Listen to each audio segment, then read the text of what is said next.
함께 일어나셔서 묵도하심으로 거룩한 주일 아침 2부 예배를 하나님 앞에 드리겠습니다.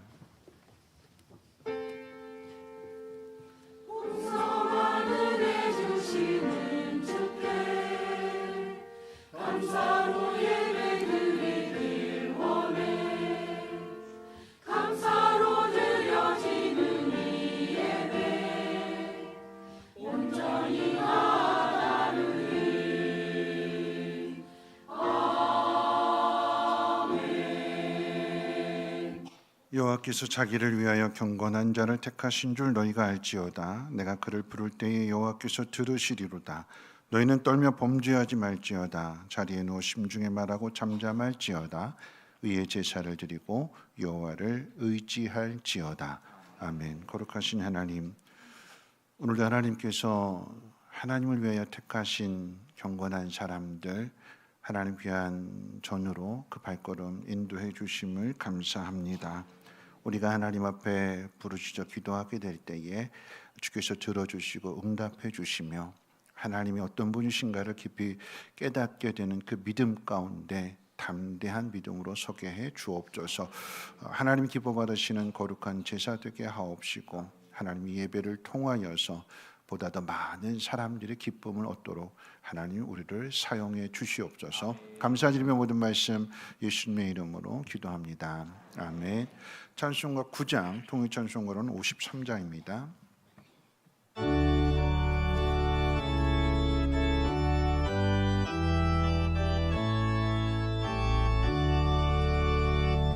하늘에 가득 찬 영광의 하나님, 온 땅에 충만한 존귀하신 하나님, 생명과 이치로 지혜와 권능으로 언제나 우리를 지키시는 하나님, 성부와 성자와 성령 삼위의 하나님, 우리 예배를 받아주시옵소서.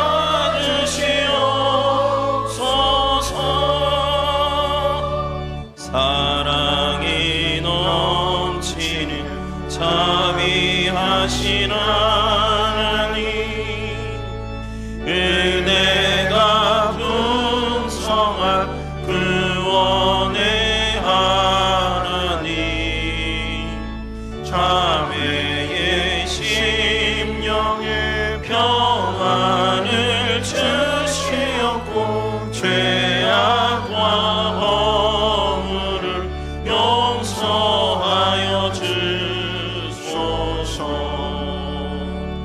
찬송과 영광과 생명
말씀임 되어 새 희망이 솟는다.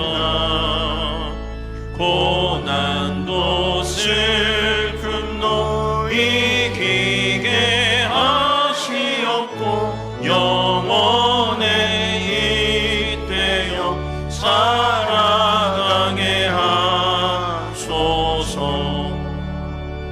우리의 사랑과 기쁨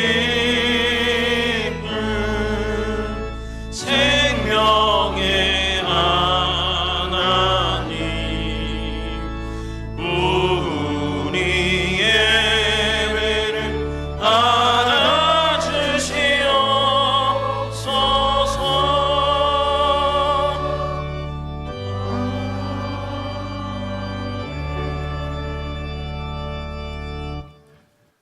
교동문은 17번 함께 교독합니다. 찬송가 되는 교동문은 17번입니다. 교동문은 17번 함께 교독합니다. 너희 권능 있는 자들아 영광과 능력을 여호와께 돌리고 돌릴지어다.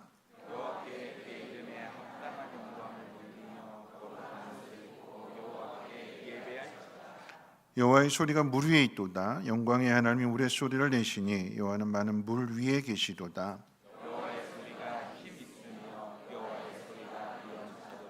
여호와의 소리가 백향목을 꺾으시며 여호와께서 레바논 백향목을 꺾어 부수시도다.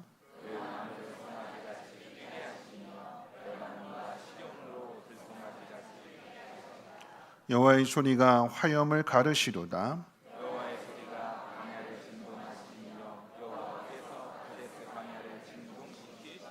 여호와의 소리가 암사슴을 낙태하게 하시고 삼림을 맑게 벗기시니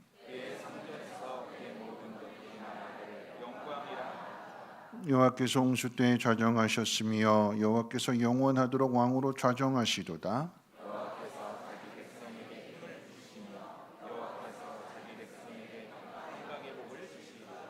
아멘. 사도신경으로 신을 고백합니다. 전능하사 천지를 만드신 하나님 아버지를 내가 믿사오며 그 외아들 우리 주 예수 그리스도를 믿사오니 이는 성령으로 잉태하사 동정녀 마리아에게 나시고 본디오 빌라도에게 고난을 받으사 십자가에 못 박혀 죽으시고 장사한 지 사흘 만에 죽은 자 가운데서 다시 살아나시며 하늘에 오르사 전능하신 하나님 우편에 앉아 계시다가 저리로서 산자와 죽은 자를 심판하러 오시리라. 성령을 믿사오며 거룩한 공회와 성도가 서로 교통하는 것과 죄를 사하여 주시는 것과 몸이 다시 사는 것과 영원히 사는 것을 믿사옵나이다. 아멘. 다 함께 앉으셔서 찬송가 455장 통일찬송가로 507장 찬송 후에 광명근 장로님 기도해 주시겠습니다.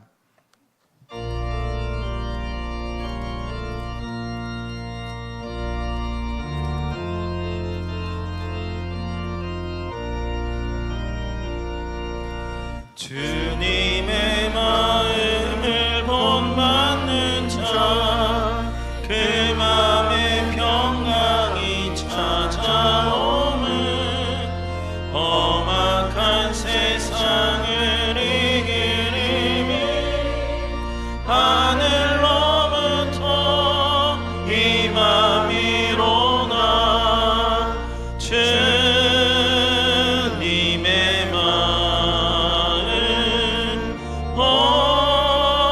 하나 살면서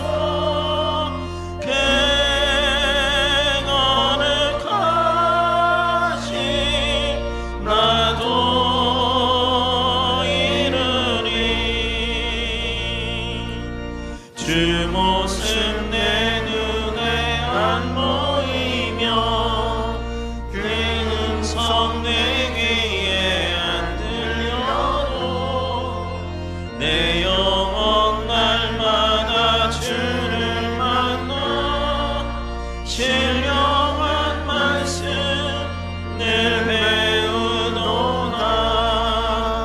주님의 마음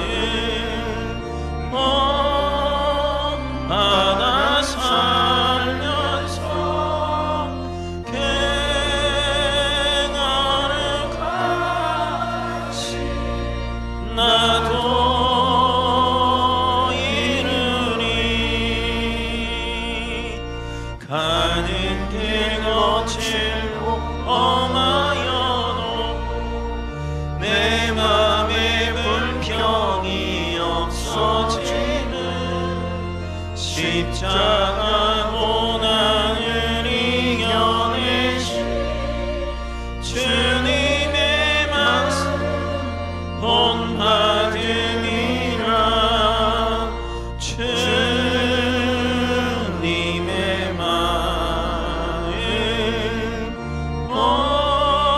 본받아 살면서 그 거룩하신 나도 이르리. 주 예수 세상에 다시 오시 그날의 무성도 변화하여 주님의 빛나는 그 영상을 함께 보며 주 찬양하리. 주님의 마음 본받아 살면서 그 거룩하신 나도 이르리.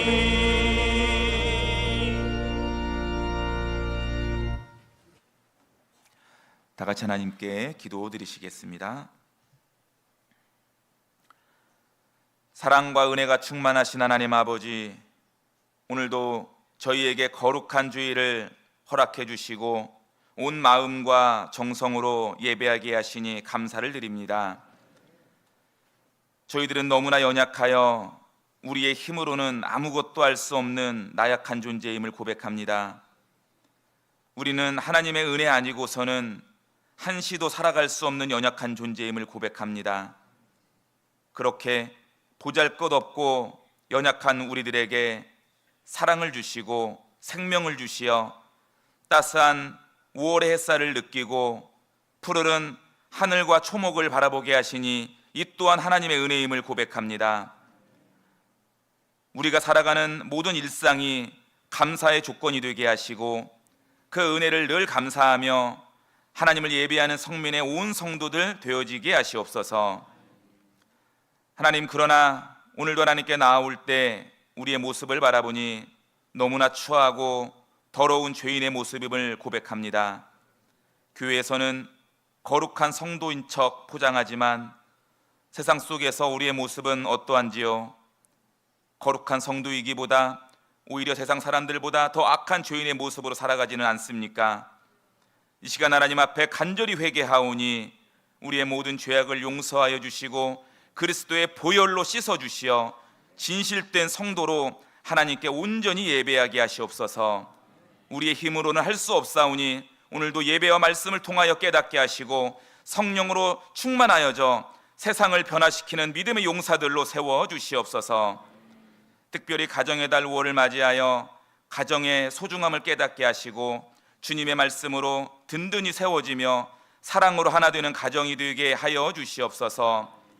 혹여 믿지 않는 가족이 있다면 구원의 역사가 일어나게 하시고 깨어진 가정이 있다면 회복의 역사가 있게 하여 주시옵소서. 무엇보다 가정에서 자녀에게 믿음의 유산을 잘 전하여 하나님의 다음 세대를 잘 세워가는 성민의 온 성도들 되어지게 하시옵소서. 세우신 성민교회를 위해 기도합니다. 성민교회를 사랑하시고 오늘까지 인도하여 주신 하나님, 세상의 많은 교회 가운데에 하나님을 기쁘시게 하며 잘했다 칭찬받는 교회가 되어지게 하시옵소서. 죽어가는 영혼을 살리는 구원의 방주가 되게 하시고 세상의 문제들로 힘들고 고난 중에 있는 자, 병들어 고통 가운데 있는 자들이 치유되고 회복되는 놀라운 역사가 일어나는 성전 되어지게 하시옵소서. 하나님의 사랑이 가득하여 초대교회를 회복하며 천국을 이루어가는 아름다운 교회 되어지게 하여 주시옵소서.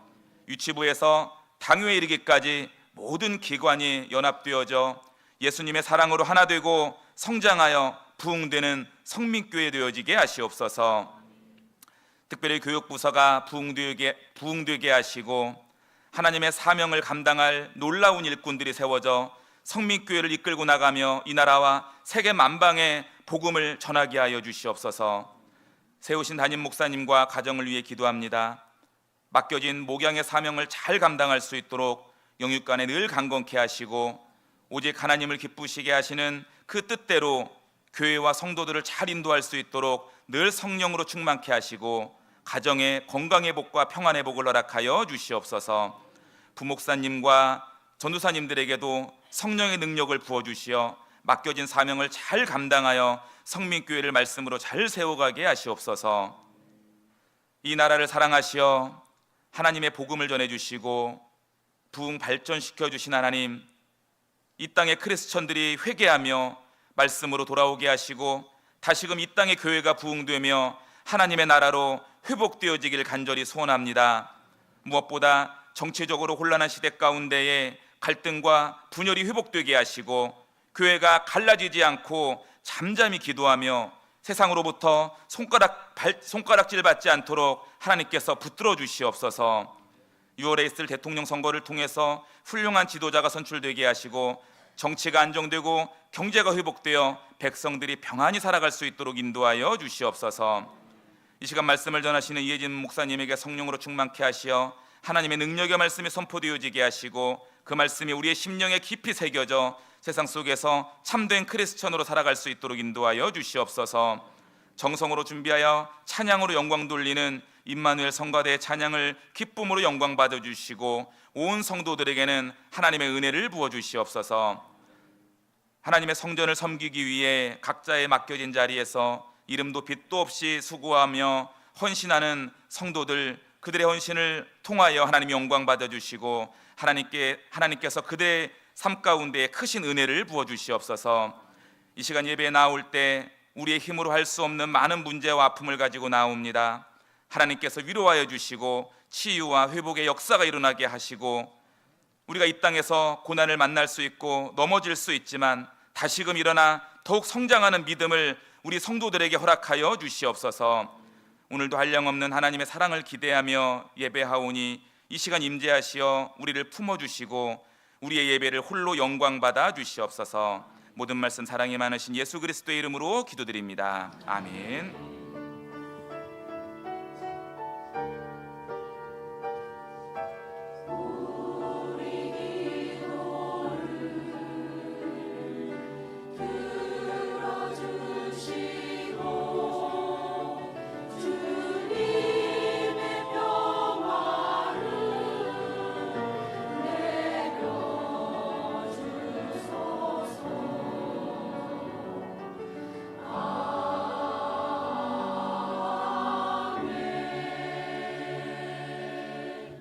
교회 소식은 주보를 참고해 주시고요. 오늘 점심 식사는 이성만 집사님 가정에서 준비해 주셨습니다.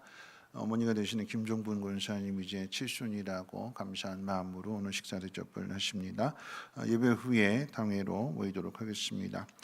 5월 30일부터 금요일부터 6월 1일 2박 3일 동안에 우리 시원총연부 목자 초원지기들이 천안아산 제자교회 목장 탐방을 가게 됩니다. 우리 시원총연부를 위해서 기도해 주시고요. 지난 이제 화요일 날 이제 갑작스럽게 이제 시찰의 목사님들이 모이셔가지고 대통령 선거를 앞에 두고 시찰의 교회들이 함께 연합해서 기도를 해야 되지 않느냐 그러면서 이제 성민교회가 시찰에서는 제일 크기 때문에 5월 30일 금요밤 기도회를 각 시찰들이 다 모여서 함께 연합 기도회를 하려고 합니다. 우리 교회가 제일 커서 이제 우리 교회로 다들 오시는 거니까 여러분들 연합 기도회니까 빠져야지 그런 생각하지 마시고 나라를 위해서 한 마음으로 우리가 함께 기도해야 될 때이기 때문에 여러분들 기도하는 자리에 많이 참여를 해주시길 바라고 참고로 이제 금요밤 기도회 때 시찰의 연합으로 기도회 하게 될 때 헌금하는 시간도 있다는 거 참고해 주셨으면 감사하겠습니다.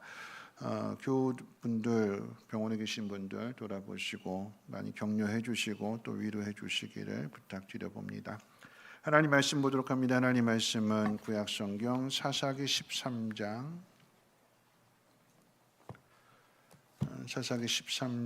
2절로 7절까지 보시겠습니다. 사사기 13장 2절에서 7절까지 말씀을 제가 봉독합니다. 제가 가진 성경으로 구약성경 384페이지고요. 사사기 13장 2절에서 7절까지. 소라 땅의 단지파의 가족 중에 마누아라 이름하는 자가 있더라. 그의 아내가 임신하지 못함으로 출산하지 못하더니 여호와의 사자가 그 여인에게 나타나서 그에게 이르시되 보라, 네가 본래 임신하지 못함으로 출산하지 못하였으나 이제 임신하여 아들을 낳으리니 그러므로 너는 삼과 포도주와 독주를 마시지 말며 어떤 부정한 것도 먹지 말지니라. 보라, 내가 임신하여 아들을 낳으리니 그의 머리 위에 삭도를 대지 말라. 이 아이는 태에서 나옴으로부터 하나님께 바쳐진 나실인이 됨이라. 그가 블레셋 사람의 손에서 이스라엘을 구원하기 시작하리라 하시니 이에 그 여인이 가서 그의 남편에게 말하여 이르되 하나님의 사람이 내게 오셨는데 그의 모습이 하나님의 사자의 용모 같아서 심히 두려움으로 어디서부터 왔는지를 내가 묻지 못하였고 그도 자기의 이름을 내게 이르지 아니하였으며 그가 내게 이르기를 보라, 내가 임신하여 아들을 낳으리니 이제 포도주와 독주를 마시지 말며 어떤 부정한 것도 먹지 말라. 이 아이는 태에서부터 그가 죽는 날까지 하나님께 바쳐진 나실인이 됨이라 하더이다 하니라. 아멘. 임마누엘 찬양대 찬양 있겠습니다.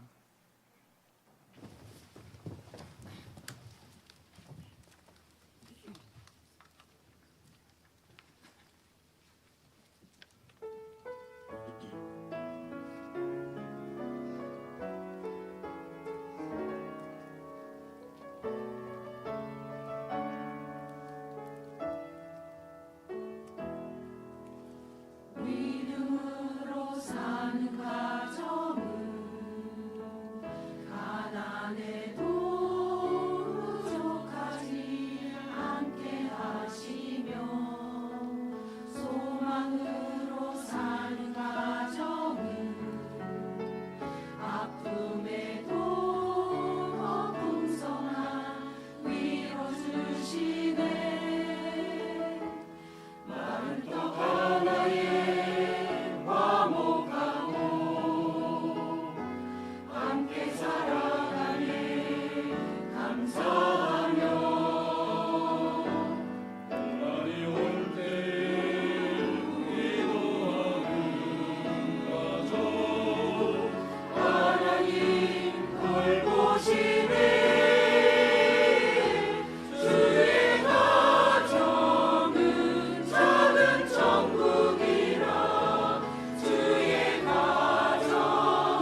기도하겠습니다.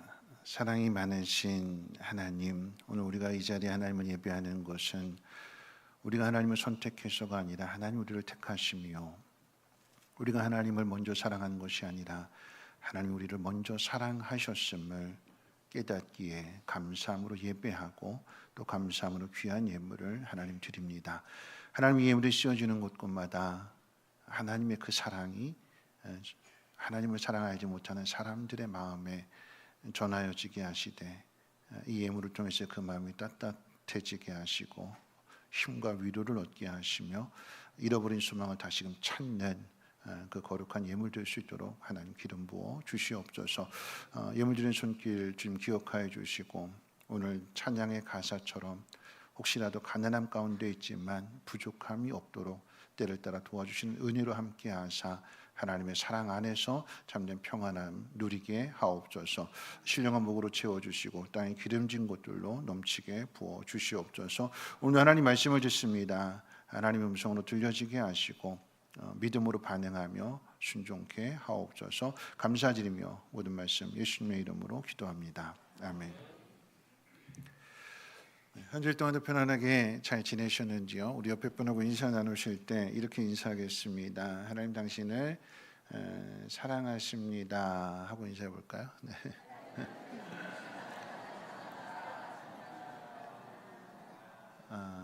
뒤에 이 말도 붙이려고 했는데 근데 길게 하면 또 이제 헷갈리실까봐 뒤에 또 구분해서 이렇게 인사하는 거예요. 이렇게 인사하겠습니다.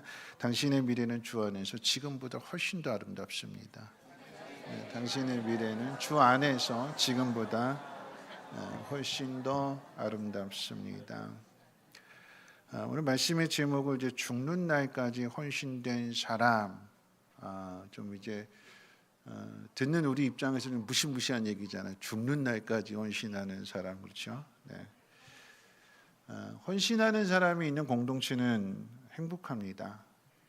헌신하는 사람이 많은 공동체는 다른 공동체보다도 안전하고 더 건강합니다. 가정이 행복한 이유는 헌신하는 사람이 있기 때문입니다. 부모의 헌신으로 자녀가 건강하게 자라기도 하고, 또는 그 반대로 자녀가 병든 부모를 위해서 자기 꿈, 자기 비전을 포기하고 부모를 돌보기 위해서 헌신하는 모습도 볼 수가 있습니다. 헌신하는 사람은 힘이 들고 헌신을 받는 사람은 편안합니다. 섬기는 사람은 힘이 들고 섬김을 받는 사람은 힘들지 않습니다. 자녀를 위해서 헌신하는 부모나 또는 부모를 위해서 헌신하는 자녀는 삶이 힘든 것이 사실이지만 그럼에도 헌신을 하는 이유는 사랑하기 때문입니다. 여러분, 교회에서 헌신을 강조하는 이유는 헌신하는 사람이 그리고 섬기는 사람이 예수님을 닮아가기 때문입니다. 이 헌신이라고 하는 것은 위기 속에서 더 빛이 납니다. 모두가 다 힘들어하는 상황 속에서 누군가 나서서 그 일을 대신해 준다면 나머지 사람들은 편하죠. 엄마들의 그 행복을 위한 작은 소원은 누가 나 대신 밥 좀 해줬으면 좋겠다라고 하는 것입니다. 그렇죠? 편안할 때 이런 말 하는 거 아니잖아요. 엄마도 힘드니까 또 더우니까 지쳐 있으니까 이런 말을 합니다. 해결 방안으로는 두 가지 방안이 있을 것입니다. 첫 번째 방법은 남편이든 그 말을 들은 남편이든 자녀든 이렇게 이야기하는 거죠. 엄마 힘든데 오늘 밖에 나가서 먹자. 그럼 이 방법은 힘든 상황을 함께 나누는 헌신입니다. 엄마 힘드니까 오늘은 밖에 나가서 먹자, 아니면 뭐 시켜 먹자. 힘든 상황을 함께 나누는 거죠. 두 번째 방법은 그 말을 들은 엄마가, 밖에 나가서 먹자라고 하는 말을 들은 엄마가 뭘 나가서 먹어? 그냥 김치찌개 끓일 테니까 그냥 그거 먹어. 네. 뭘 나가서 먹어? 그냥 김치찌개 하나 끓여 놓을 테니까 그냥 그거 먹자. 여러분, 이 방법은 더 깊은 헌신인 거죠. 힘든 게 사실이지만 그럼에도 내가 책임지겠다. 이것은 헌신을 넘는 사명입니다. 그렇죠? 모든 것을 책임지려고 하는 엄마의 사명. 여러분, 이 헌신 또는 이런 사명을 가진 사람들을 통해서, 누군가를 대신하는 사람들을 통해서 그 공동체가 편안함을 누리게 되는 것이고 건강함을 유지하게 되는 거죠. 여러분, 그런 의미에서 오늘 좀 예배 시간이기는 하지만 여러분, 이런 것들을 우리가 좀 알아주고 좀 격려해 줬으면 좋겠어요. 이런 섬김과 헌신을 받는 사람이 있다면 헌신하는 그 사람의 마음을 헤아려 주어야 됩니다. 내가 누군가에게 섬김을 받고 또 그 사람이 헌신하는 것이 당연한 일이 되어서는 안 될 것입니다. 내가 힘들어하는 일을 누군가 대신해 주었기 때문에 고마워해야 하고 또 거기에 대한 격려와 칭찬도 해 주어야 됩니다. 가장 큰 격려는 돕는 일입니다. 내가 힘든 것만큼 그 사람도 힘들고, 내가 하기 싫어하는 만큼 그 사람도 하기 싫습니다. 그 하기 싫은 일이 한 사람에게만 몰려서는 안 됩니다. 건강한 공동체는 한 사람만 일하지 않고 함께 일하는 공동체입니다. 그 공동체가 성장한 공동체이고 성숙한 공동체이며, 이를 통해서 주위에 더 많은 일들을, 더 많은 선한 영향력을 나타나게 될 것입니다. 오늘 우리가 이 자리에 하나님 앞에 예배를 하지만 이 자리를 위해서 많은 분들의 헌신, 수고가 있죠. 예배 시간으로 이야기한다면 찬양대도 헌신하는 거예요. 9시부터 와가지고 점심 먹고 2시, 3시까지 연습하고, 그렇게 이 예배를 위해서, 하나님 앞에 온전하게 드려진 예배를 위해서 헌신하는 거. 또 반주자도 있고 새가족부도 있고, 또 이 예배 자리를 위해서 청소해 주시는 분도 있고, 예배 끝나고 나면 맛있게 식사하라고 또 식당에서 봉사해 주시는 분들의 헌신도 있고, 이 자리에 오기까지 많은 분들이 또 차 운전을 대신해 주셨기 때문에 편안하게 집에서부터 차를 타고 올 수도 있는 것이고, 누군가 헌신하는 사람이 있기 때문에 우리가 그 평안함을 누리고 있다면, 누군가 다 교회 일이라는 게 그렇잖아요. 하고 욕먹어요. 봉사하고 헌신하는 건데 왜 차가 늦게 왔느냐, 왜 그것밖에 못하느냐, 왜 음식이 짜냐, 싱겁냐, 그렇죠? 그럴 때 힘 빠지게 되는 거고, 그럴 때 다시는 하고 싶지 않은 그런 마음이 드는 거고, 내가 하기 싫은 것을 누군가가 해주고 있다라고 하면 감사해야 되고 격려해야 되고 또 칭찬해 줘야 되고, 더 나아가서는 도와주는 사람이 되어야 되는 거죠. 오늘 말씀을 한번 생각해 볼 텐데요.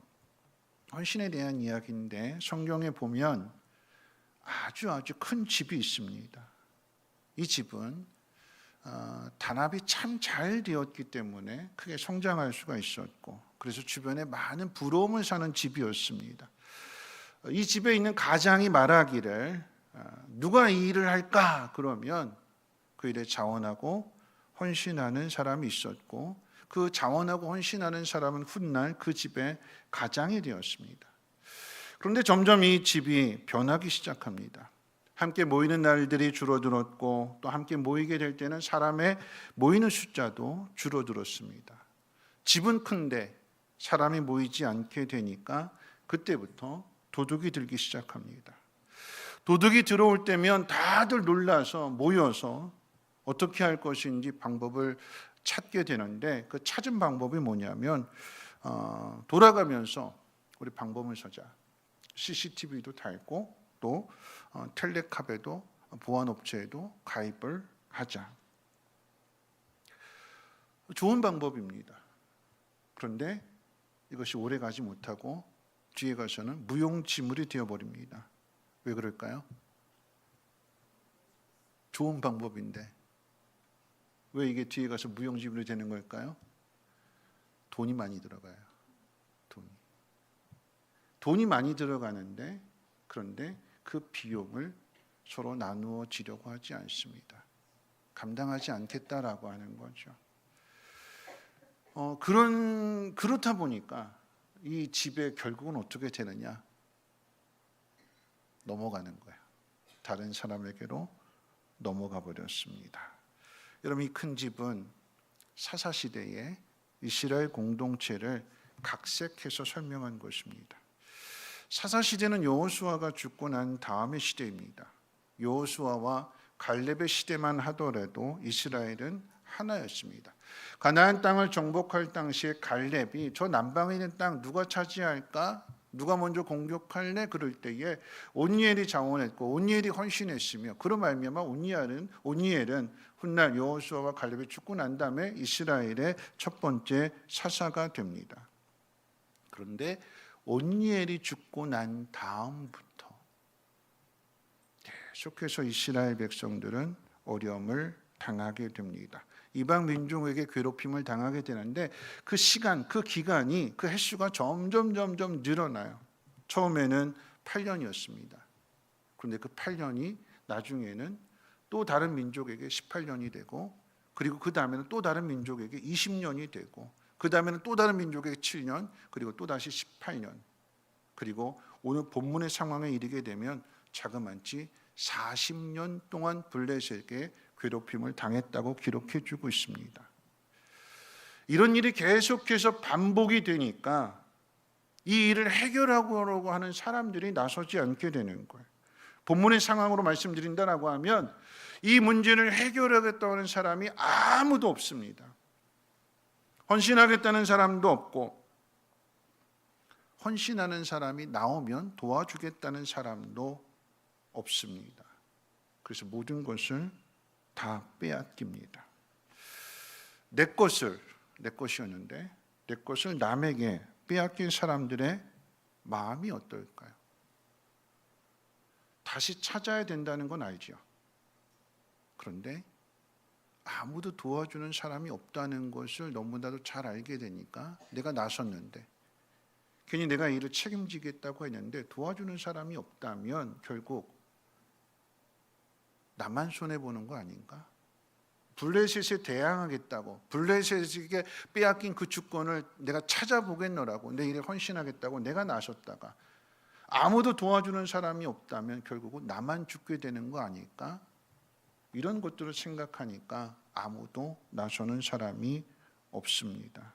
이제 그럴 때 이런 마음을 갖게 되는 거죠. 어떤 마음이냐면, 나는 가만히 있고 누가 내 대신 내가 잃어버린 것을 좀 찾아줬으면. 2020년도에 이제 만들어진 영웅 수집가라고 하는 노래가 있습니다. 싱어게인 우승자인 그 이승윤이라고 하는 가수가 부른 노래인데, 이 이승윤이라고 하는 가수는 이재철 목사님의 아들로도 아주 유명합니다. 그러니까 영웅 수집가라고 하는 이 노래의 의미는 뭐냐면, 자신의 입맛에 꼭 맞는 영웅을 수집해서 자기 집 진열장에다가 이 영웅을 수집해 놓는 거예요. 그 진열장에 뭐 나폴레옹도 있을 거고, 이순신 장군도 있을 거고, 뭐 세종대왕도 있을 거고, 또 오늘날로 이야기하면 뭐 슈퍼맨도 있고, 아이언맨도 있고, 배트맨도 있고, 그 모습을 자기 진열장에 나의 영웅이다 이렇게 해가지고 이렇게 진열해 놓는 거예요. 노래 가사는 이렇습니다. 제가 좀 노래를 잘해서 불러드렸으면 좋겠는데, 그 노래 가사, 이제 노래를 들어보면 이렇게 노래해요. 뭐 손대지 마, 막 이렇게 막 그냥 고음으로 올라가기 때문에 제가 도저히 따라할 수 없고, 또 이게 엇박자이기 때문에 제가 노래를 하게 되면 괜히 예배를 망칠 것 같아서 그냥 가사를 불러드리면 이런 가사예요. 그토록 찾아 헤맨 사람을 만난 것 같아. 아마도 나의 영웅이야. 어쩌면 저렇게도 올곧고 위대한 건지 끝까지 나는 따를 거야. 다만 내가 원할 말만 영원히 하면 돼. 걸음걸이도 한치도 어긋나지만 않으면 돼. 나의 진열장에 누울 영웅이야. 손대지 마. 이런 조금 바른 흔적이 있잖아. 부숴도 좋아. 영웅이라고 하는 것, 이 사람이 영웅이다 생각해서 자기 진열장에 진열하듯이 마음에 두었는데, 그 영웅이 내가 듣고 싶은 말을 하지 않습니다. 시간이 지나니까 마음이 시들해집니다. 그래서 부수고, 오래 두고 나니까 색이 바래졌기 때문에 그거 부숴버리고, 그거 쓰레기통에 던져버리고, 다시 새로운 영웅을 그 진열장 안에 갖다 둡니다. 이 시대를 이야기하는 거죠. 내가 영웅의 일을 하겠다는 사람은 없고, 다른 사람이 나의 영웅이 되어주기를 바라는 마음뿐입니다. 오늘 장로님이 기도하셨던 것처럼 6월 3일 날 이제 대통령 선거를 앞에 두고 있습니다. 우리 마음에 이런 마음이 있는 거죠. 누가 되든지 대통령이 된 사람이 좀 경제를 살리고 동쪽과 서쪽, 진보와 보수, 좌파와 우파 이렇게 나누어진 국민의 마음을 하나로 좀 모아주고 대한민국을 좀 강한 나라로 만들어줬으면 좋겠다라고 하는 마음을 누구나 갖습니다. 그런데 그런 마음을 갖는다면 우리도 그 일을 위해서 함께 힘써야 됩니다. 단순히 그냥 돌아오는 금요일 날 시국 기도회 한다고 해서 하는 이야기가 아니라 정말 우리의 바람이 그렇다라고 하면 그 일을 이루기 위해서 헌신하는 사람이 있어야 되고 그 헌신하는 사람을 도와주는 사람도 함께 있어야 되는 거죠. 나는 일하지 않고 누군가 그렇게 해주기를 바라는 그런 사람들이 점점 이 시대에 많아지고 있기 때문에 영웅 수집가라고 하는 그 노래도 만들어지게 된 것입니다. 가정이든 교회든 나라든 건강한 공동체와 건강하지 못한 공동체를 비교하면 건강하지 못한 공동체에는 없는 것이 참 많습니다. 여호수아와 함께했던 가나안 정복 시대와 사사 시대를 비교했을 때에 사사 시대는 없는 것이 참 많습니다. 무엇이 없냐면 사사 시대에는 여호수아 같은 지도자가 없습니다. 하나님이 여호수아 같은 지도자를 주시지 않는 이유는 모두가 다 함께 하나가 되라라고 하는 하나님의 뜻입니다. 그런데 함께가 되지 않습니다. 또한 사사 시대에는 기도도 점점 줄어듭니다. 사사 시대의 특징은 고난이 생길 때만 기도했는데 오늘 본문이 되는 상황 속에서는 그 기도마저도 없던 시대였어요. 괴롭힘을 당하고 빼앗기는 것이 많고 그럼 그럴 때마다 하나님 도와주세요, 하나님 살려주세요 하고 기도하는 그런 시대에 하나님이 사사들을 보내주셨는데 사사시대 말쯤에 가게 되면 삼손의 시대가 되면 그럼 그때는 기도도 하지 않습니다. 기도가 사라져요. 기도가 없습니다. 기도가 없다라고 하는 것은 소망이 없다는 거죠. 기대하는 일이 없다는 거예요. 소망이 없고 기대하는 일이 없다라고 하는 것은 하나님을 믿지 못한다는 의미이기도 합니다. 그래서 하나님을 신뢰하고 하나님을 의지하고 하나님의 뜻을 따르는 사람이 없다 보니까 헌신하는 사람도 없습니다. 사사시대가 그런 시대였고 없는 것이 점점 많아져서 삶은 영적으로도 육적으로도 점점 힘들어질 수밖에 없다는 것을 성경이 우리에게 이야기합니다. 왜 그럴까요? 하나님에 대한 경험이 사라졌기 때문입니다. 하나님에 대한 경험, 하나님의 살아계심을 경험하는 일들이 점점 줄어들게 되니까 하나님에게서 마음이 멀어지게 되는 것이고 하나님에게서 마음이 멀어지게 되니까 하나님에 대한 소망도 잃어버리게 되고 그 현실의 어려움 가운데 그렇게 살아가는 것입니다. 자, 그런 상황 속에서 오늘 본문의 이야기는 하나님께서 삼손을 어떻게 준비하시는지에 대한 내용을 가르쳐 주고 있습니다. 민족의 정체성과 사명을 잃어버리고 동네 북이 되어서 세상의 조롱거리로 전락한 이스라엘을 회복하기 위한 하나님의 준비이기도 합니다. 하나님은 이스라엘을 회복하신다라고 하는 그 의미를 상징적으로 보여주는 것이 바로 오늘 불임의 가정에 아이를 낳지 못하고 임신을 하지 못하는 가정에 아들을 주시는 것으로 시작을 하십니다. 하나님이 이스라엘을 회복하신다라고 하는 이 하나님의 준비는 네 가지로 정리할 수 있습니다. 첫째, 임신의 소식과 함께 하나님의 뜻이 전해져요. 그리고 두 번째, 이 소식이 삼손의 엄마가 될 그 여인에게 먼저 전해졌는데 그 소식을 듣고 난 다음에 자기 남편 마노아에게 이야기를 했는데 마노아가 믿지를 못해요. 뭐라고 얘기했냐면 이 사람이 하나님의 사자인 것 같기도 하고 아닌 것 같기도 하고 어디서 왔는지 그 이름도 가르쳐 주지 않았는데 이 사람이 나한테 이런 이야기를 했다. 그러니까 이게 정말 하나님의 뜻인지 아닌지를 마노아가 묻습니다. 그래서 하나님 그때 그 사람 다시 보내주세요. 기도했더니 하나님이 그 사람을 다시 보내주셔서 똑같은 말씀을 들려주십니다. 그리고 세 번째는 그렇게 해서 이제 아이를 임신하게 된 이 삼손의 엄마가 포도주와 독주를 마시지 않았고 그 어떤 부정한 것도 먹지 않았다고 성경은 우리에게 가르쳐 줍니다. 순종하는 거죠. 그리고 마지막 네 번째는 뭐냐면 그 엄마뿐만 아니라 그렇게 태어난 삼손도 동일하게 포도주와 독주와 그 어떤 부정한 것도 먹지 않았고 한 걸음 더 나가서 머리에 삭도를 대지 않았습니다. 이스라엘의 회복이 어디서부터 시작이 되고 어떤 과정을 통해서 이루어지는지를 한번 생각해 봐야 되는 거예요. 제가 네 가지 말씀드렸을 때 이걸 정리하면 이런 이야기입니다. 하나님의 뜻이, 하나님 말씀이 하나님 이렇게 하시겠다라고 하는 것을 먼저 가르쳐 주셨어요. 그 말씀을 들은 마누아가 확신이 서지 않으니까 하나님 앞에 기도하죠.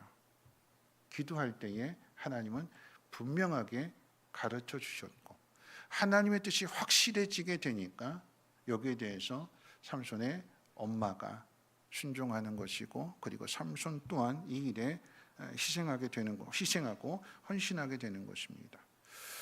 하나님의 뜻이 주어지게 되고 그 뜻 앞에서 여러분 기도가 나오게 되고 기도한 다음에 순종한 다음에 헌신이 이루어지게 되는 거죠.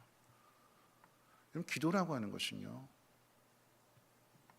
내가 원하는 것을 하나님 앞에 아래에서 마치 알라딘의 그 요술 램프를 문지르는 것처럼 내가 원하는 것을 받아내는 게 기도가 아니라, 기도라고 하는 것은 하나님의 뜻과 내 뜻이 하나가 되는 게 기도가 되는 거예요.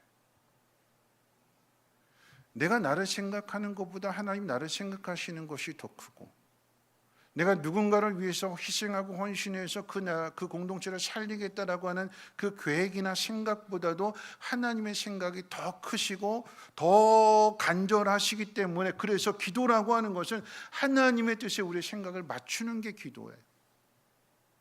하나님의 뜻과 우리의 생각, 하나님의 소원과 우리의 소원이 맞춰지게 되니까 거기에 순종이 나오게 되는 거고, 이 순종을 통해서 헌신이 나오고 희생도 나오게 되는 거죠. 순종하는 사람이 곧 희생하는 사람이 되는 것입니다. 헌신이 어려운 이유는 이 헌신에는 바로 희생이 따르기 때문일 것입니다. 블레셋으로부터 이스라엘을 구원하는 일에 삼손의 부모가 희생하고 있다라고, 헌신하고 있다라고 하는 것을 우리는 분명히 기억해야 돼요. 삼손 부모의 희생은 이런 의미입니다.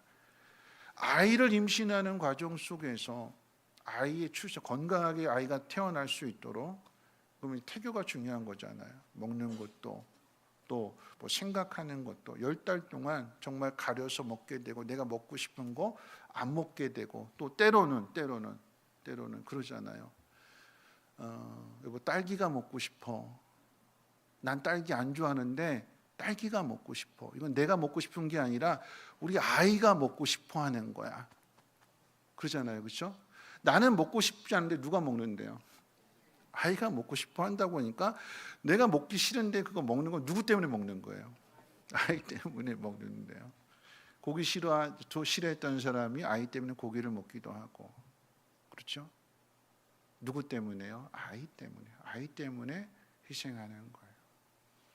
그런데 아이 때문에, 내가 낳을 아이 때문에는 그렇게 할 수 있어요. 근데 삼손 부모의 헌신, 왜 제가 헌신이라고 이야기하냐면, 삼손이 태어난 다음에도 이 삼손의 부모는 그 아이를 그렇게 키워야 하기 때문에 아이를 낳고 난 다음에도 포도주와 독주를 마시지 않는 것이며 부정한 것을 가까이 하지 않습니다. 그런데 재미있는 건 뭐냐면, 뒤에 가서 또 이야기하겠지만, 삼손의 부모도 삼손과 똑같이, 나시린과 같이 어떻게 해요? 포도주와 독주 마시지 않았고 부정한 것에 나온 거 먹지 않았는데, 이거 누구 때문에 깨지게 되냐면 삼손 때문에 깨져요. 삼손이 죽은 사자에서 몸에 나온 그 꿀을 자기 부모한테 갖다 주는데, 이거 죽은 사자의 몸에서 취한 거라고 이야기하지 않고 비밀로 했대요. 그 성경에 기록하고 있어요. 뒤집어서 이야기한다라고 하면, 죽은 사자를 건드리는 것, 거기에서 무언가를 얻는 것, 그런 고기를 먹는 것조차도 금했다라고 하는 이야기, 그거 지켜왔다라고 하는 것입니다. 무엇을 위해서요? 내 아들을 위해서요? 아니요. 내 아들을 통해서 하나님이 이스라엘을 구원하신다고 약속하셨기 때문에, 블레셋의 손에서부터 건져내시겠다고 하나님 약속하신 그 약속의 말씀을 믿었기 때문에 그 말씀 앞에 헌신하는 것이고, 그 말씀 앞에 자기 하고 싶은 모든 것들을 다 내려놓는 것입니다. 삼손의 부모의 희생이었어요. 자, 그렇다라고 하면 여러분 한번 생각해 보세요. 이렇게 태어난 이 삼손이 어떤 일들을 했을까요? 수태고지로 태어났고 나시린으로 자랐으며, 그러면 이 삼손의 삶이 무언가 우리가 본받을 만한 것이 많아야 되는데, 삼손의 삶이 명확한 교훈을 우리에게 가르쳐 주어야 되는데, 구약 성경 안에 기록된 위대한 그 많은 인물들 가운데 가장 해석하기 어려운 사람이 바로 이 삼손입니다. 그럼 삼손 하면 딱 두 가지가 떠오르죠. 뭐가 떠오를까요? 두 가지. 삼손 하면 힘. 첫 번째 힘. 그렇죠? 힘. 이 삼손이 힘세다라고 하는 것은 예수 안 믿는 사람도 알아요. 삼손. 어떻게 할까요? 성탄절 되면 맨날 이제 그 뭐 기독교 영화 성화 그래가지고 이제 삼손과 들릴다 이렇게 하자는 거잖아요. 그렇죠? 삼손 힘세다. 두 번째 떠오르는 게 뭘까요? 여자. 들릴다. 삼손 하면 꼭 뒤에 따라오는 게 들릴다잖아요. 여자. 삼손 하면 떠오르는 게 힘과 여자인데, 그런데 이 삼손의 삶을 정리하면 하나님이 주신 이 힘을 여자 때문에 다 잃어버리게 됐다. 이게 한마디로 정리할 수 있는 거예요. 삼손 하면 떠오르는 게 힘과 여자인데, 그런데 삼손은 이 두 가지 여자 때문에 결국은 다 잃어버렸다. 실패자가 됐다. 이게 삼손의 삶을 한마디로 정리할 수가 있습니다.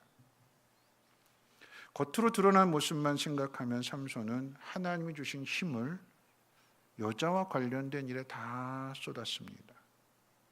결과적으로 여자 때문에 힘을 잃었고, 여자 때문에 두 눈이 뽑힌 채로 노예가 되어서 조롱거리가 되었습니다. 자, 이것만 생각한다면 큰 일을 할 사람이 여자에 빠지게 되면 패가 망신한다라고 하는 교훈, 또 하나의 교훈은 소문난 잔치에 먹을 게 없다. 잔뜩 기대했는데 그런 힘을 가졌다라고 하면, 그 누구도 이런 힘을 가진 사람이 없었는데 이런 사람이 나타났다면, 아, 이제 우리 삶은 좀 달라질 거야. 기대했는데 소문난 잔치에 먹을 것이 없었던 것이고, 마치 용두사미가 되어져 버린 것과 똑같은 상황입니다. 삼손이 실패했습니다.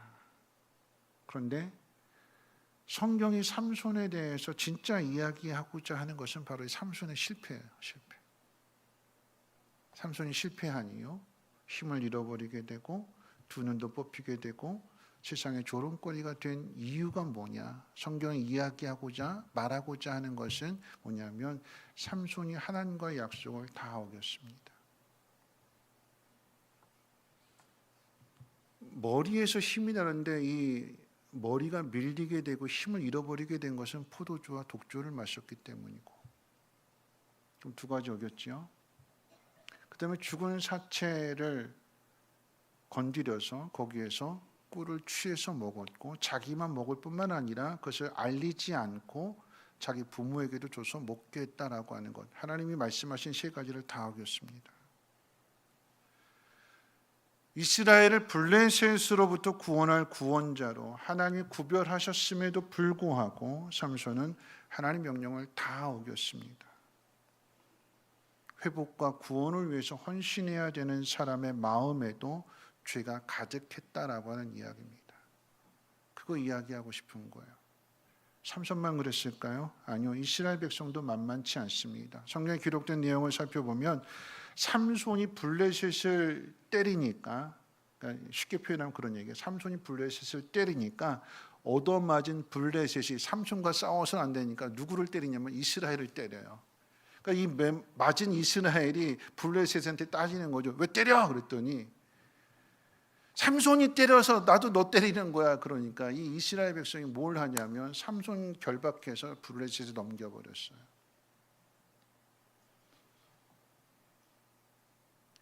같은 편인데, 이스라엘을 구원하시기 위해서 하나님이 세운 사람인데 위협을 받으니까, 협박을 받게 되니까 어떻게 해요? 그 삼손을 결박해서 블레셋에 넘겨주고 그 잠깐의 평안, 가짜 평안을 얻는 게 이스라엘 백성의 모습이었습니다. 이스라엘 백성도 죄가 가득하다라고 하는 거죠.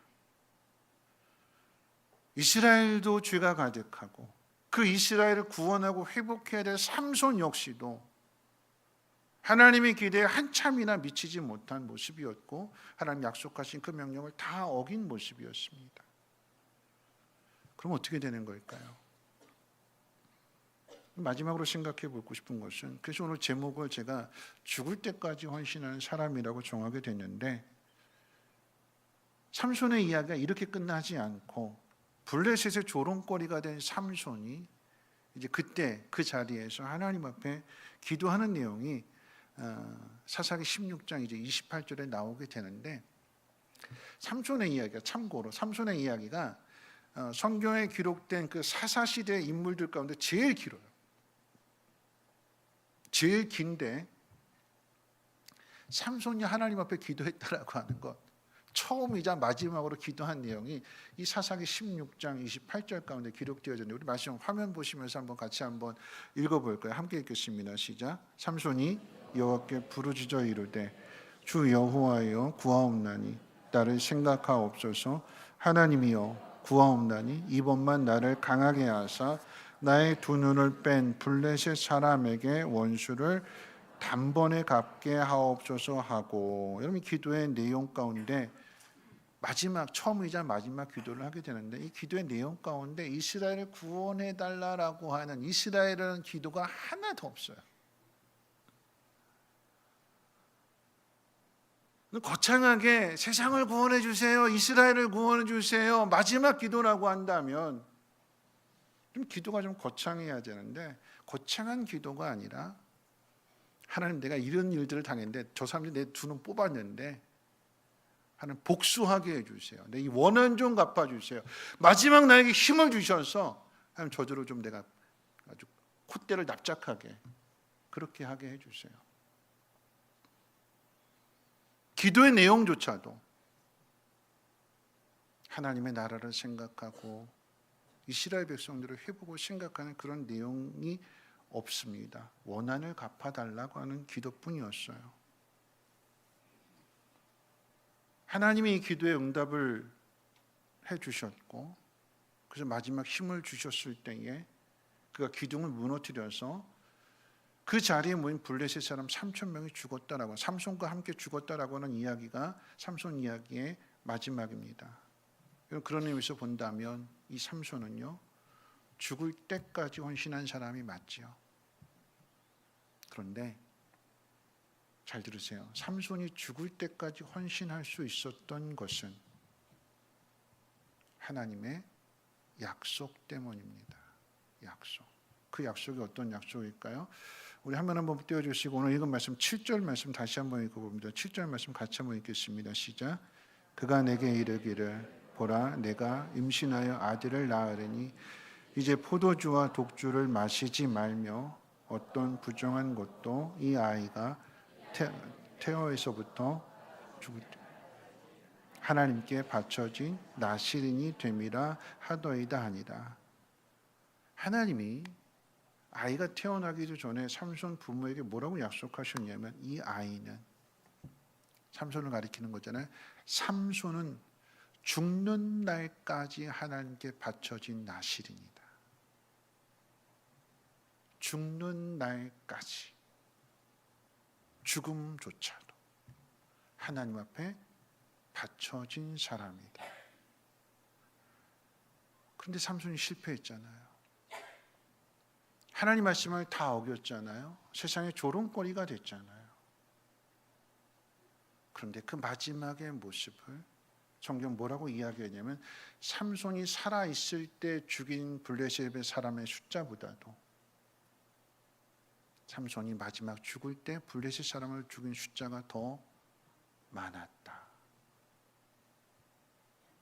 삼손이 죽는 날까지 헌신하는 사람이 될 수 있었던 것은 하나님이 이 삼손을 하나님의 사람으로 택하셨고,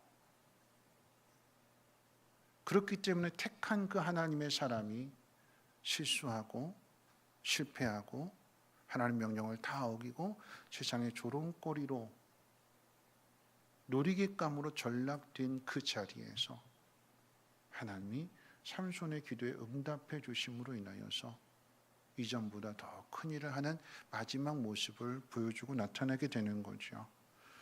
여러분, 헌신이라고 하는 단어를 떠올리면 늘 우리가 하나님 앞에 희생하는 것만 생각하게 됩니다.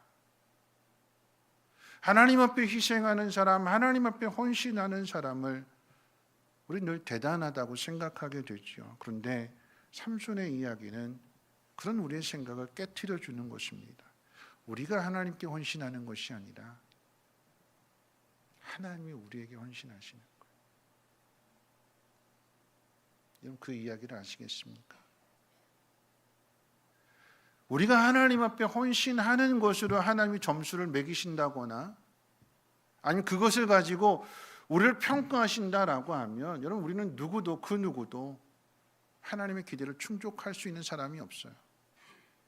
조금만 힘들면 시험에 들고 조금만 힘들어지게 되면 포기하려고 하고 하나님의 뜻보다도 내가 살아가는 것이 먼저가 되는 것이 우리들의 모습이죠. 우리가 헌신할 수 있는 사람이 되는 것은, 그리고 우리의 끝이 오늘 이 삼손의 이야기를 통해서 우리에게 가르쳐 주는 것은 무엇이냐면, 그 어떤 사람일지라도 하나님이 택하신 사람은, 하나님의 자녀가 된 그 사람은 지금 힘이 없고 지금 연약하고 지금 부족하다 할지라도 하나님 그 사람을 통해서도 하나님이 일하신대요. 왜냐하면 우리가 가진 힘으로 일하는 것이 아니라 하나님의 힘으로 일을 이루게 하시는 분이 하나님이시기 때문에 우리의 연약함, 우리의 부족함, 때는 우리의 실패가 하나님의 능력을 나타내고 드러내게 되는 거죠. 말씀을 마칠 텐데요, 삼손이 죽을 때까지 헌신하는 사람이 될 수 있었던 그 의미, 저는 이 삼손의 이 기도 내용 보면 공의를 생각하고 하나님의 나라를 생각하고 그 마지막 기도니까 하나님 이스라엘을 구원할 수 있도록 나에게 힘을 주세요, 뭐 이런 기도도 아니고 내가 하나님의 영광을 나타낼 수 있도록 하나님 나를 다시 일으켜 세워주세요, 이런 기도도 아니고. 그럼 삼손의 기도는 나 억울한 일 당했어요, 이 사람들이 나한테 이렇게 행동했어요, 하나님 그 원한 좀 갚을 수 있도록 나한테 힘을 주세요, 이런 기도였어요. 그런데 하나님이 그 기도에 응답해 주시는데 저는 이 기도가 저한테 은혜가 됐어요. 대단한 기도가 아니었어요. 거창한 기도가 아니었어요.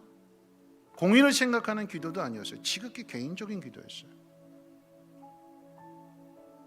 근데 저한테 이 기도가 은혜가 되는 건 뭐냐면, 하나님이 그 기도를 들으실 때 이스라엘의 사사로서의 기도를 듣는 것이 아니라 하나님의 아들로서의 그 기도를, 아버지로서 아들의 기도를 듣는 거예요.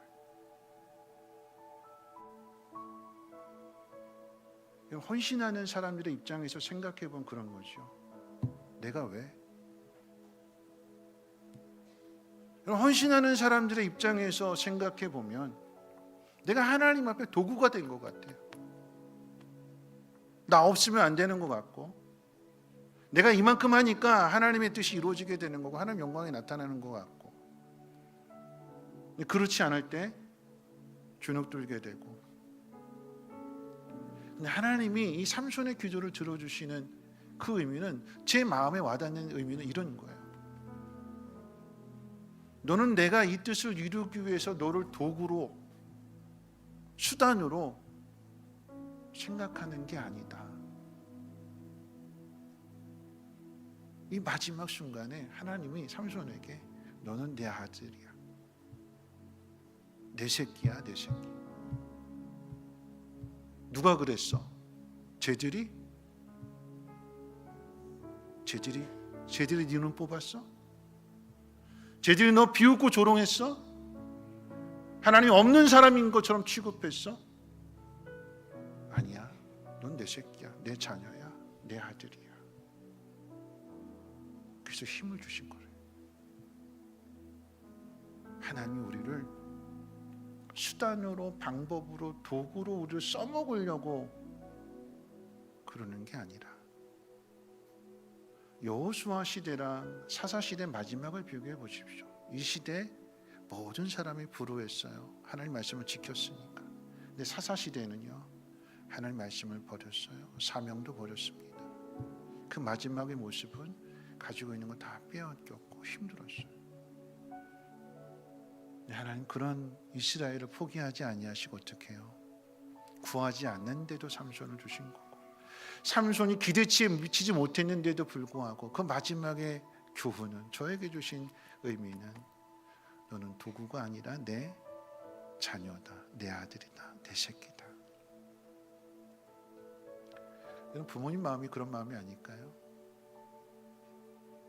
자녀들을 나에게 효도하는 도구가 아니라, 내 새끼가 억울한 일 당하면 누가 그랬어 이렇게 나서고, 그렇죠? 도구가 아니래요. 자녀래요. 그 자녀가 행복해지기를 원하는데 그 행복은 하나님 말씀 가운데 있고 하나님을 기도하는 것 가운데 있대요. 여러분, 이 사실이 깨달아지게 되면 기도하십시오. 기도하면 하나님이 여러분에게 하나님 마음을 나타내 주실 것입니다. 그 속에서 위로 얻으시고 그 속에서 하나님의 능력을 나타낼 수 있는 믿음의 사람 되시기를 주님의 이름으로 축원을 드립니다. 우리 함께 일어나셔서 내게 허락하신 시련을 통해 함께 기도하고 결단의 기도하고 축도로 마치겠습니다.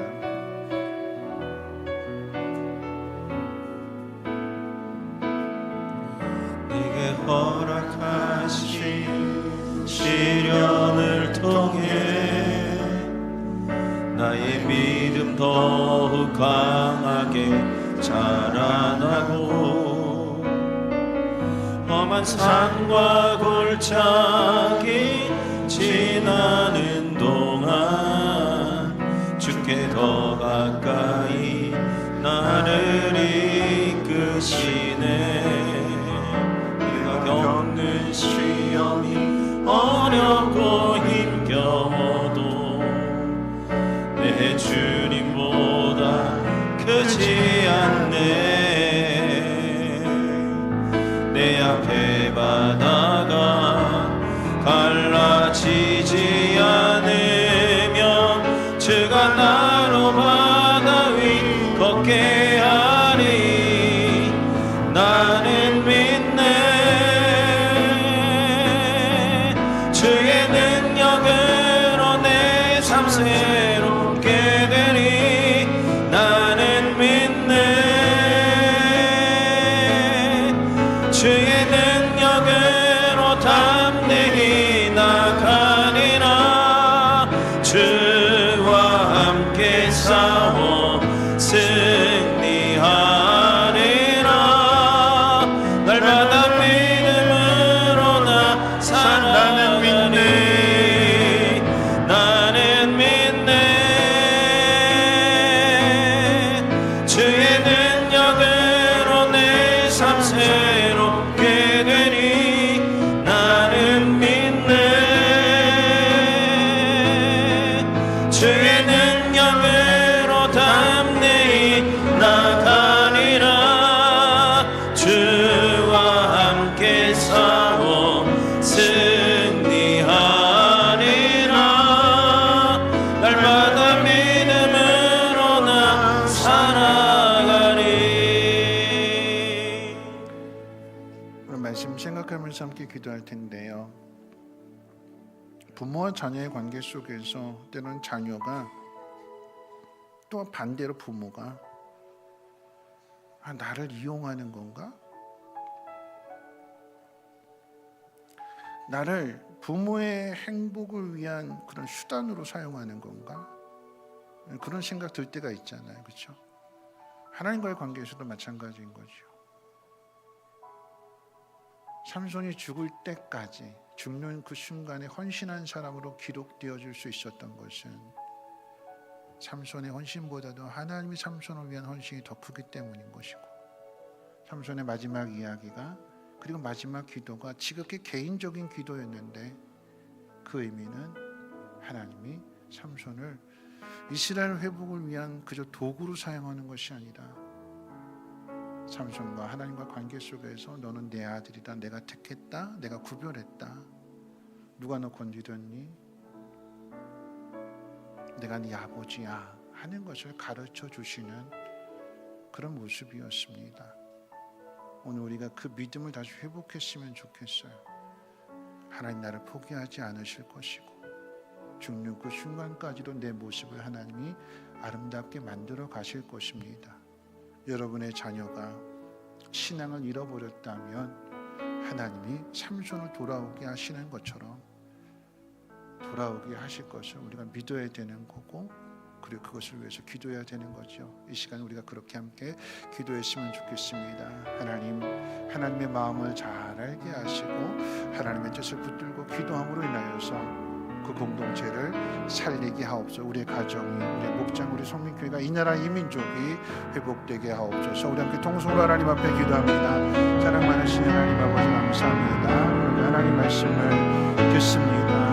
하나님, 삼손이 죽을 때까지 헌신하는 사람으로 성경에 기록되고 히브리서의 믿음의 위인으로 인정도 받지만, 하나님 삼손이 그렇게 될 수 있었던 것은 하나님이 삼손을 위해서 헌신하셨기 때문입니다. 삼손을 다시 일으켜 세워주셨고 깨닫게 해주셨고, 비록 그것이 억울함이고 원한이고 분노였지만 하나님 그 일들을 통해서 너는 내가 택한 내 아들이다, 내 자녀다라고 하는 것을 우리에게 가르쳐 주십니다. 하나님, 우리가 낙심하고 절망에 있다면 하나님 그 자리에서 다시 일어나게 해 주시고, 하나님 기도하는 사람들에게 도와주시고, 하나님의 뜻을 이루며 하나님의 영광을 나타낼 수 있는 복 있는 사람들 되게 하옵소서. 하나님, 이 나라의 민족이 하나님 대통령 선거를 앞에 두고 있는데 하나님 어떤 사람이 될지 우리는 알지 못합니다. 하나님의 뜻과 섭리 가운데 세워지게 도와주시고, 그 사람에게 모든 것들을 다 맡기는 것이 아니라 함께 도와주고 협력해 줄 수 있는 우리 신앙의 모습 되게 하시고, 그래서 우리 대한민국이, 그리고 우리 성민교회가 선한 영향력을 나타내게 도와주시옵소서. 감사드리며 예수님 이름으로 기도합니다. 이제 말씀을 들었으니 삶의 자리로 나아가십시오. 여러분이 하나님의 자녀인 것을 잊지 마시고 그 속에서 하나님 말씀대로 순종하며 기도하며 헌신하는 사람이 되십시오. 하나님 여러분들과 함께 하실 것이고, 여러분이 하나님의 자녀인 것을 하나님의 능력 가운데 나타내 주실 것입니다. 이제는 우리 주 예수 그리스도의 무한하신 은혜와 하나님의 그 크신 사랑하심과 성령님의 감화 감동 충만 보호 역사하심이 하나님의 말씀 앞에 순종하기로 다짐하고 결단하는 사랑하는 주 백성들 머리머리 위에와 가정과 하는 모든 일들과 특별히 자녀들 위해 성민교회와 성민쉼터, 성민유치원, 그리고 이 나라의 민족 북한 땅 전 세계 위에 이제로부터 영원토록 항상 함께 있을지어다. 아멘.